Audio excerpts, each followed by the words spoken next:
কোন পথে বাংলাদেশ? পটভূমি ২০২৪ সালের জুলাই আন্দোলন দেশ জুড়ে জন আন্দোলন তৈরি করে। সেই আন্দোলন শেষে শেখ হাসিনা পালিয়ে যায় এবং ডক্টর মোহাম্মদ ইউনূসের নেতৃত্বে একটি অন্তর্বর্তীকালীন সরকার গড়ে ওঠে।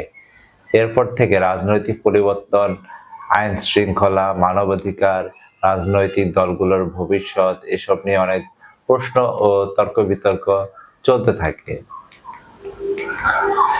রাজনৈতিক দল ও ক্ষমতার পুনর্বিন্যাস, রাজনৈতিক অন্তর্বর্তী সরকার আওয়ামী লীগকে কোণঠাসা করে আইনগত পদক্ষেপ গ্রহণ করেছে।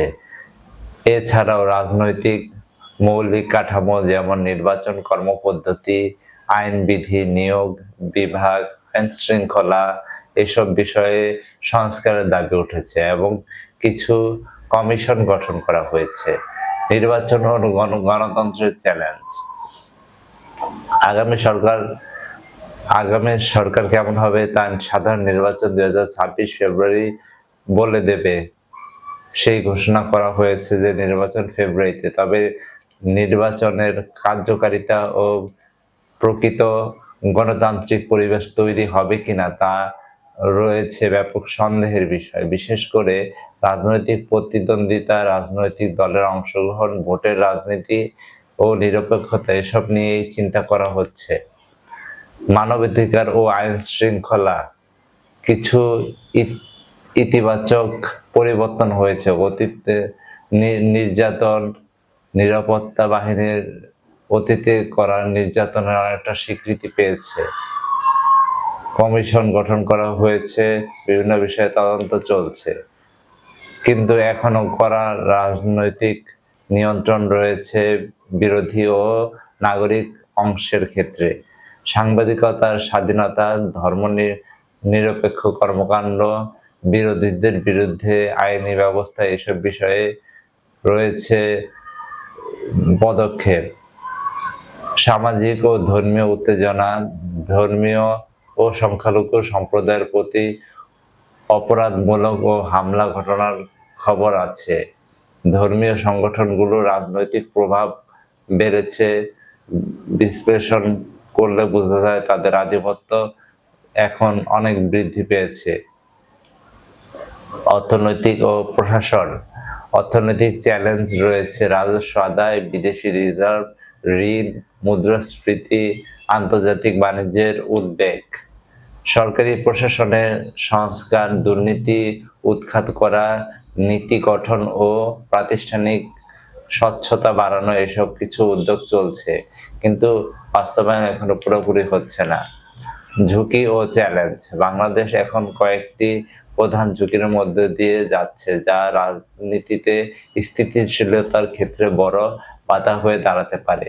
রাজনৈতিক প্রতিদ্বন্দ্বিতা ও সহনশীলতার অভাব, বিরোধী দলের ওপর আইনগত এবং অন্যান্য পদ্ধতিতে হামলা, বিরোধীদের গলায় মামলা, রাজনৈতিক নিষেধাজ্ঞা এসব আচরণ যদি চলতে থাকে তাহলে রাজনৈতিক বিশ্বাস ও অংশগ্রহণ কমে যাবে।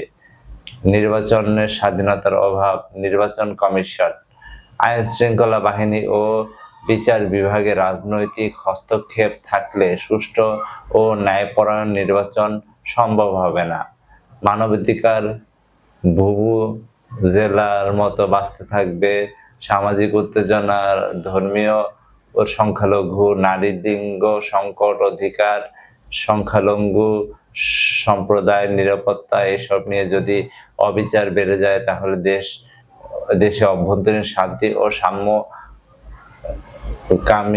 জনগণের দাবি দেওয়া পরাজিত হবে। অর্থনৈতিক চাপ, বৈদেশিক রিজার্ভ, মুদ্রাস্ফীতি, রপ্তানি বাণিজ্য প্রতিবন্ধকতা তৈরি হয়েছে। বৈদেশিক ঋণ, রিজার্ভ কমে যাওয়া এসব দেশের অর্থনৈতিক সুশাসন ও সামাজিক কর্মসূচিতে চাপ তৈরি করছে।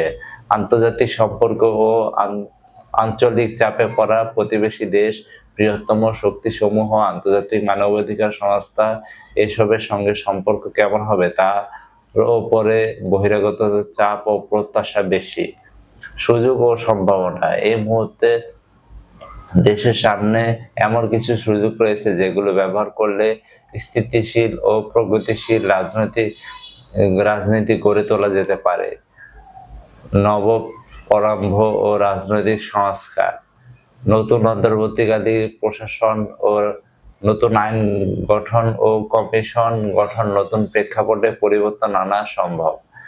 নিষ্পত্তি সম্পন্ন ও অংশগ্রহণমূলক নির্বাচন, যদি নির্বাচনের তারিখ নির্ধারণ করা হয় এবং নির্বাচন স্বচ্ছ অংশগ্রহণমূলক হয় তাহলে জনগণের আস্থা ফিরে পাওয়া যেতে পারে। বিধি, নীতি ও সংবিধান সংস্কার, বিচার বিভাগ, নিরাপত্তা বাহিনী, নির্বাচনী নিয়ন্ত্রণ সংস্থাগুলোর স্বায়ত্তশাসন ও স্বচ্ছতা ফিরিয়ে আনা যায়।